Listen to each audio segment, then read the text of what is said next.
ख़बर शामिल कंदासीं। नवाबशाह मां मौलादात बलोच जे रिपोर्ट मुताबिक़ सिंध हुकूमत पारां डॉक्टरनि ऐं ॿिए अमले जो कोरोना रिस्क अलाउंस बंदि करण वारे अमल ख़िलाफ़ ऐं ॿियनि मुतालबनि जी मञता लाइ ग्रैंड हेल्थ अलाउंस जी यंग डॉक्टर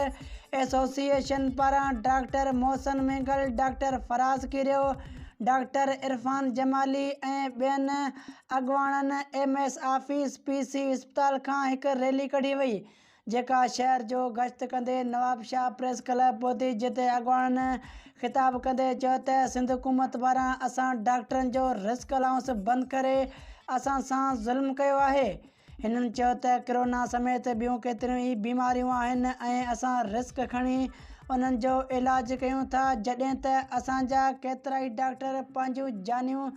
विञाए चुका आहिनि। लेकिन सिंध हुकूमत हिकु लेटर ज़रिए असांजो रिस्क अलाउंस बंदि करे असां सां नाइंसाफ़ी कई आहे। हिननि चयो त हिन महांगाई जे दौर में असां कुझु हज़ारनि ते ॾोराहनि इलाइक़नि में पंहिंजूं ज़िंदगियूं दाव ते लॻाए मरीज़नि जूं ज़िंदगियूं बचाइनि था, लेकिन सिंध हुकूमत खे असांजो को बि ख़्यालु न आहे। हिननि मुतालबो कयो आहे त असांजो हेल्थ रिस्क अलाउंस मुस्तक़िली बहाल कयो वञे, पैरामेडिकल स्टाफ जो सर्विस स्ट्रक्चर बहाल कयो वञे, न त ॿी सूरत में 22 अक्टूबर ताईं OPT जो बाइकाट जारी रहंदो।